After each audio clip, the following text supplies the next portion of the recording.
the pearls around the edges of the wedding veils. So I don't have any purling to show you, and the beads that we have are gigantic, so that's not going to help. But as they're finding my ankle, I don't want to put that back in there, so hold it. On this heavy material, you would put it on here, and the cord is going to run right in that groove. And again, you'll zigzag over the cording .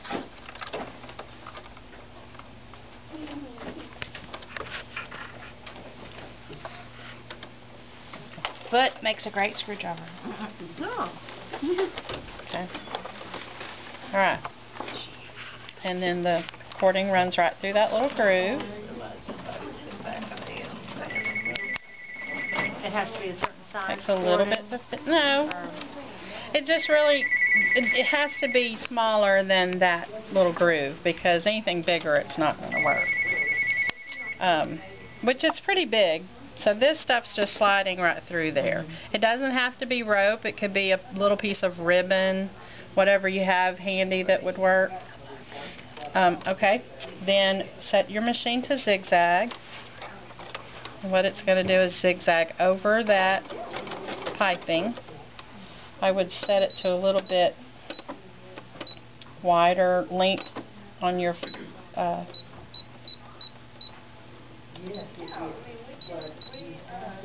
zigzag. Change your stitch length up a little bit.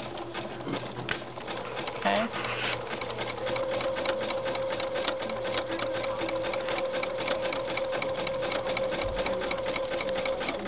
Now you can change the presser foot pressure, your tension. If your machine has that capability. On the digital ones, it's usually you have to change it on your screen.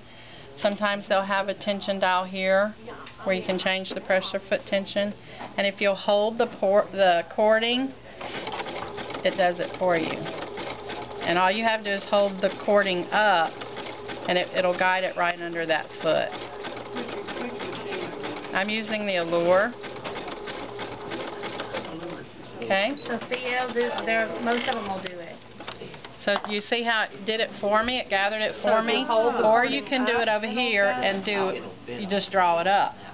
So there's two different ways you can do that. If you don't know how much gathering you need done, did you see how I was holding that? Just pulling a little tension, and it kind of, that presser foot tension, once you increase that, it holds that fabric down. I had to use that method on that plastic when I was doing those makeup bags that I bought last month.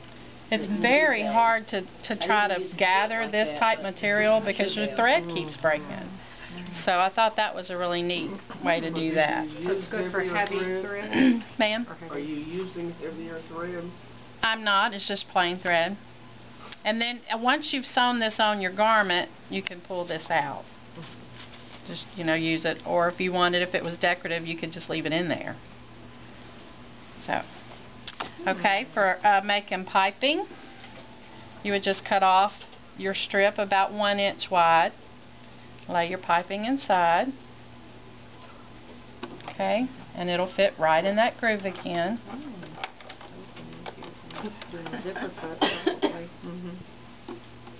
Okay, we're going to go back to straight stitch, so I'm going to reset everything and just use a straight stitch. And on your machines that have the capability, make sure it's in the center position, not the left.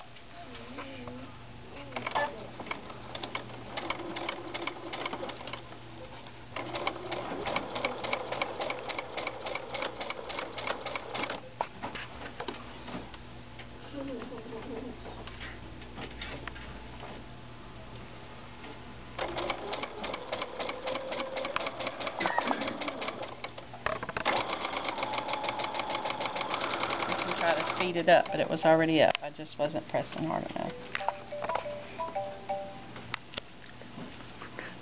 Sorry. Some music while we work.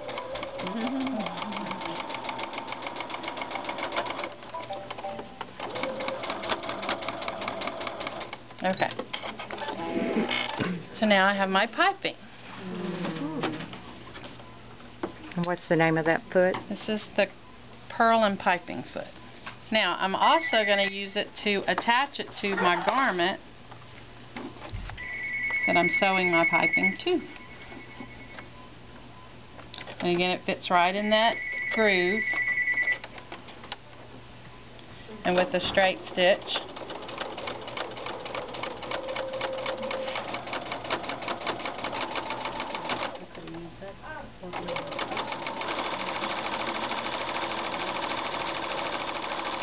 That's so cool.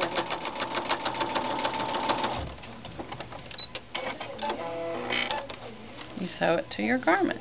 And then when it goes in, you have your piping right along the edge. The cording foot that comes with the machine, is it the same as a pearl piping foot, or are these two different things? Okay? Your cording foot, you use your decorative cording threads. It does. With it going in that groove, it gets right up there to it. Okay? Now the next thing I want to show you is how to make a yo-yo. Oh, I want to know. You guys do yo-yos? Make the yo-yo.